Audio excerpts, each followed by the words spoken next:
7th class. Last अपना chapter हमने शुरू किया था, वो था अपना chapter first, nutrition in plant. ये पादपों में पोषण। हम लोग भी फूड लेते हैं या न्यूट्रिट्स लेते हैं, वैसे ही जो प्लांट है उनको ग्रोथ के लिए किसकी आवश्यकता होती है? न्यूट्रिट्स की। तो ठीक है, वो न्यूट्रिट्स वो कहाँ से प्राप्त करते हैं, ये अपना टॉपिक स्टार्ट मैंने करवाया था। इसमें मैंने आपको जैसे पैरासिटिक है, इंसेक्टिवस प्लांट है, उनके बारे में लास्ट वीडियो में हमने डिस्कस किया था। तो मेन जो अपना टॉपिक है वो है mode of nutrition in plant. Mode mean साधन, कि प्लांट के अंदर न्यूट्रिशन के लिए कौन कौन से साधन है या किन किन तरीकों के द्वारा वो जो है अपना फूड या न्यूट्रिट्स प्राप्त करते हैं। ठीक है, तो अपना टॉपिक स्टार्ट करते हैं। आज का जो टॉपिक है वो है सेप्रोट्रोफ। सेप्रोट्रोफ वो प्लांट होते हैं जो अपना फूड या न्यूट्रिएंट्स डेड और डिकेइंग ऑर्गेनिक मैटर से प्राप्त करते हैं। The plant which derive their food from the dead and decaying organic matter are called saprotroph. ये जो प्लांट है वहां ग्रोथ करते हैं जहां पर डेड और डिकेइंग ऑर्गेनिक मैटर ज्यादा हो। उन प्लांट के लिए क्या करेंगे? ग्रोथ कर लेंगे और उन्हीं प्लांट से न्यूट्रिएंट्स जो है प्राप्त करेंगे और अपना जो लाइफ साइकिल का प्रोसेस है उसे ये जारी रखते हैं। एग्जाम्पल है इसके फंजाई, मशरूम। सेप्रोट्रोफ जो है 6th क्लास में भी आपने पढ़ा था। ठीक है, तो एग्जाम्पल इसके हो गए fungi and mushroom. The plant which derive their food from the dead and decaying organic matter are called saprophytes, या इनको सेप्रोफाइटिक भी बोल सकते हैं, सेप्रोट्रोफ भी इनको हम लोग बोल सकते हैं। एग्जाम्पल हो गए इसके फंजाई एंड मशरूम। ठीक है, अब ये जो है डेड और डिकेइंग जो ऑर्गेनिक मैटर है उससे ये अपना फूड कैसे या न्यूट्रिएंट्स कैसे प्राप्त करते हैं? ये क्या करते हैं, जहाँ इनकी ग्रोथ होती है डेड और डिकेइंग ऑर्गेनिक मैटर पर, वहां पर ये डाइजेस्टिव जूस जो वो सीक्रेट करते हैं। कि saprotroph secrete digestive juice on the dead and decaying matter and convert them into a solution. क्या करेंगे, जैसे मान लीजिए कोई भी सड़ी गली चीजें है या कोई भी मैटर है, यहाँ पर इन्होंने ग्रोथ ये जो है ग्रोथ करना शुरू कर देते हैं। ठीक है, और इससे क्या करेंगे, ये एक लिक्विड बाहर डाइजेस्टिव जूस जो है वो बाहर निकालते हैं और उस डाइजेस्टिव जूस के द्वारा क्या होता है कि डेड और डिकेइंग मैटर जो है वो एक सॉल्यूशन में चेंज हो जाता है। किसमें चेंज हो जाएगा? सॉल्यूशन में चेंज हो जाता है। देन जब ये मैटर सॉल्यूशन में चेंज हो जाता है उसके बाद then they absorb the nutrients from it. तो उससे क्या करेंगे, ये न्यूट्रिएंट्स जो है उनको ये अब्जॉर्ब कर लेते हैं। Spores of fungi are always floating around the air. इसके अलावा जो इसके स्पोर्स है वो फंजाई की जब बात करें तो जिसको स्पोर जो बनते हैं वो क्या होते हैं, हवा में इधर उधर मतलब एक जगह से दूसरी जगह हवा के द्वारा पहुंच जाते हैं। And they start germinating when they are land on wet and warm thing. Spores जब जर्मिनेट हो जाते हैं तो हवा के जरिए एक जगह से दूसरी जगह ये पहुंच जाते हैं और दूसरी जगह जब ये देखते हैं कोई डेड और डिकेइंग और ऑर्गेनिक मैटर तो वहीं से जो है स्पोर्स जो है वो अपना जर्मिनेशन मतलब उससे ग्रोथ करना शुरू कर देते हैं। नेक्स्ट है अपना टॉपिक सिम्बायोसिस। इसमें क्या होता है कि the two plants which live together as part of the same plant. इसमें क्या होगा कि दो प्लांट आपस में एक साथ रहेंगे, एक साथ रहते हुए दोनों को एक दूसरे से बेनिफिट होगा। एक क्या करता है, उसको शेल्टर दे रहा है तो दूसरा उसको न्यूट्रिएंट्स दे रहा है, तो मतलब दोनों ही एक दूसरे पर वो डिपेंड हो जाते हैं। इस प्रकार का जो रिलेशनशिप होता है उसे नाम दिया जाता है symbiosis. The two plants which live together as parts of the same plant, की मतलब कोई भी एक जगह या कोई भी एक प्लांट के रूप में ये ग्रोथ करते हैं। The two plant which live together as part of the same plant and mutually help each other. और एक प्लांट के रूप में रहते हुए वो एक दूसरे को हेल्प करते हैं। सच relationship of mutually helping each other is called symbiosis. और इस प्रकार का जो रिलेशनशिप होता है जिसमें ये एक दूसरे पर डिपेंड है, एक दूसरे पर डिपेंड है, इस प्रकार का जो रिलेशनशिप है उसे नाम दिया जाता है सिम्बायोसिस। इसका जो एग्जांपल लेते हैं अपने लाइकेन। लाइकेन क्या होता है, एक प्लांट में ग्रुप ऑफ प्लांट मतलब लाइकेन के अंदर दो या दो से तीन प्लांट जो है एक जगह पाए जाते हैं। In other mode of nutrition, two different kind of organism work together for their mutual benefit. Means एक दूसरे के फायदे के लिए ये वर्क करते हैं। इसका जो एग्जाम्पल हो जाता है एल्गी है, which is an autotroph. Algae जो है वो किस में आती है, ऑटोट्रॉफ में। एल्गी जो किस में आती है, ऑटोट्रॉफ, बिकॉज इसका जो कलर होता है कैसा होता है, ग्रीन। कैसा होता है, ग्रीन। जैसे हम लोग तालाब वगैरह देखते हैं तो तालाब के आसपास ग्रीन कलर के पैचेज बन जाते हैं। ग्रीन कलर की जो हमें लेयर दिखाई देती है वो होती है एल्गी। ग्रीन है, क्लोरोफिल है, तो क्लोरोफिल की वजह से ये क्या करती है, फूड बना सकती है। Which is autotroph and fungus which is saprophyte. अब जैसे मैंने आपको उदाहरण दिया था एग्जांपल लाइकेन का, लाइकेन के अंदर मैंने बताया था एक ग्रुप ऑफ प्लांट, तो इसके अंदर एल्गी भी है और इसके अंदर फंगस भी है।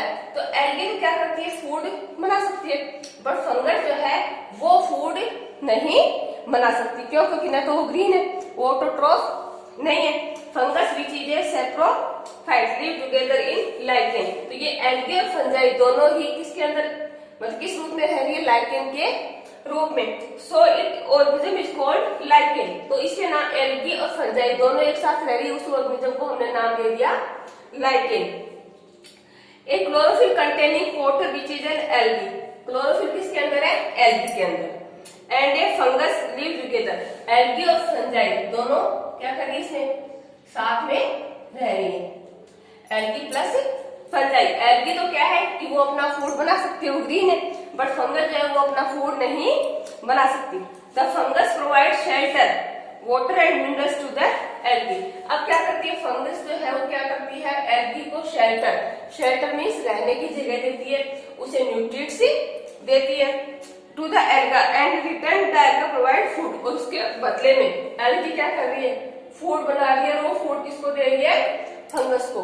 फंगस ने इसको क्या दिया, शेल्टर प्लस न्यूट्रिएंट्स, और एल्गी ने बदले में इसको क्या दिया, फूड। तो दोनों ने एक दूसरे की हेल्प की। इस प्रकार का जो रिलेशनशिप है उसे नाम दिया जाता है सिम्बायोसिस। इस प्रकार का जो रिलेशनशिप है उसे क्या नाम दिया जाएगा, सिम्बायोसिस। क्लियर।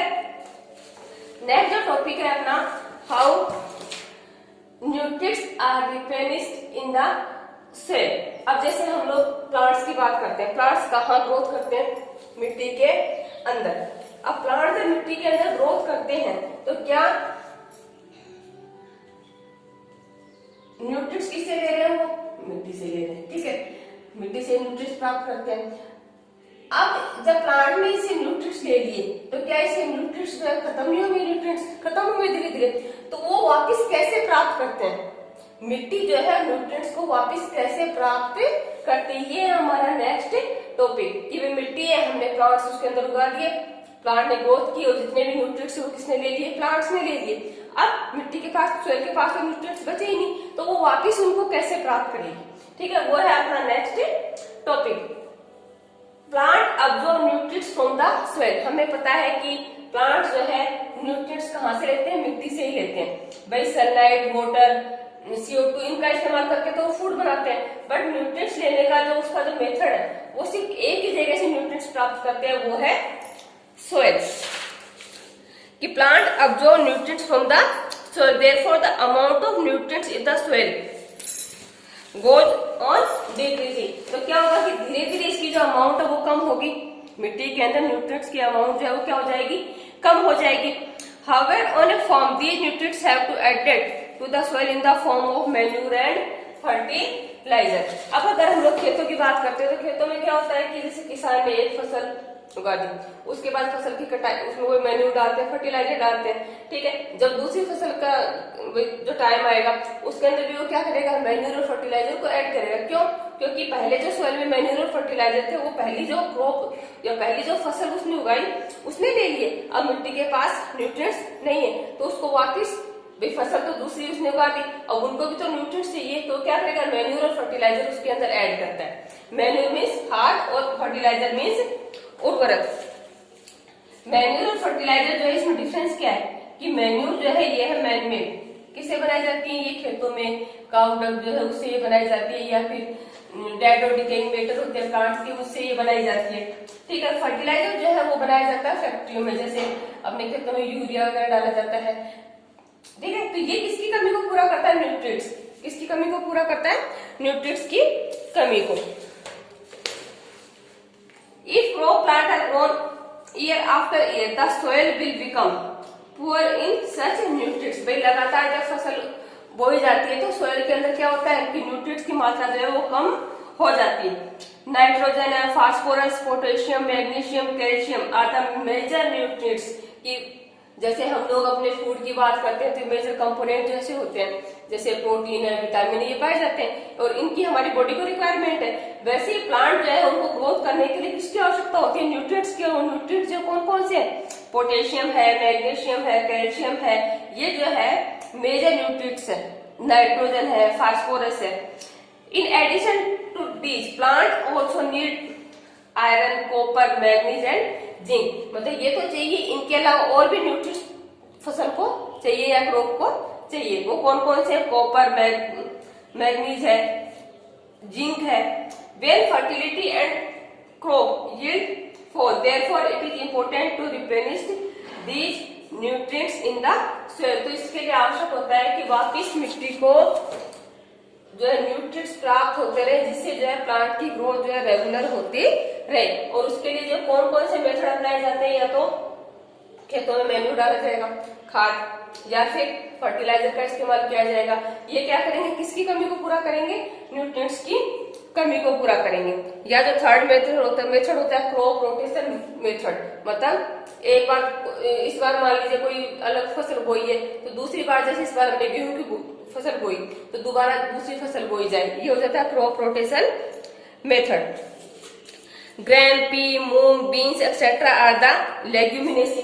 अब जैसे मैंने बताया था लेग्यूमिनेसी प्लांट कौन से होते हैं? फलीदार पौधे।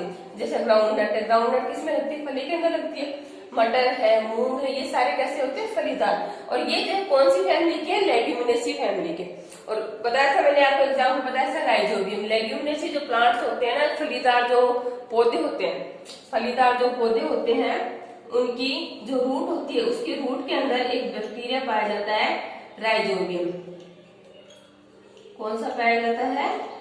Rhizobium bacteria. ये क्या करता है? एटमॉस्फेयर से नाइट्रोजन लेके इसको सोल्यूबल नाइट्रेट में चेंज करता है। एटमॉस्फेयर से डायरेक्ट प्लांट जो है नाइट्रोजन जो है वो प्राप्त नहीं कर सकता। वो किस रूप में लेता है? उसको सोल्यूबल मीन्स लिक्विड के रूप में उसे लेता है। ठीक है, तो वो सोल्यूशन में कौन चेंज कर रहा है? उसे राइजोबियम। एटमॉस्फेयर से नाइट्रोजन कहाँ पहुंची? जमीन में। भाई बारिश के जरिए या किसी और मेथड से वो नाइट्रोजन कहाँ पहुंचेगी? सोयल तक, सोयल के अंदर। ठीक है, ये प्लांट कौन सा बताया हमने? लेग्यूमिनेसी। और लेग्यूमिनेसी जो प्लांट्स होते हैं कौन से होंगे? फलीदार पौधे मीन्स जिनमें फलियां लगती है। एग्जाम्पल इसके मटर, पी है या फिर ग्राउंडनट है, ये सारे प्लांट्स कौन से होते हैं? Leguminosae plant. इन प्लांट्स की जो रूट होती है उसके अंदर एक बैक्टीरिया पाया जाता है राइजोबियम। राइजोबियम जो क्या करता है? एटमॉस्फेयर के नाइट्रोजन में नाइट्रोजन को सोल्यूबल नाइट्रेट में चेंज करता है। ठीक है, और ये नाइट्रेट जो है कहाँ पहुंचती है? प्लांट्स के अलग अलग पार्ट्स तक, क्योंकि नाइट्रोजन जो है वो भी प्लांट के लिए क्या है? एक तरह का न्यूट्रिएंट्स ही है। ठीक है, नेक्स्ट है अपने ये अपना, तो नाइट्रोजन जो है वापस प्लांट्स को कैसे मिल रही है? एटमॉस्फेयर से नाइट्रोजन कहाँ आ रही है? सोयल तक, और सोयल से राइजोबियम उसको नाइट्रेट में चेंज कर रहा है और वापस प्लांट्स को वो पहुंचा रहा है। तो ये कौन सा मेथड हो गया कि how nutrients are replenished in the soil. आपका चैप्टर कंप्लीट हो गया यहाँ तक। अगर कुछ भी कोई भी टॉपिक समझ में नहीं आया तो आप कमेंट करके मुझे पूछ देना। क्लियर बेटा? ओके।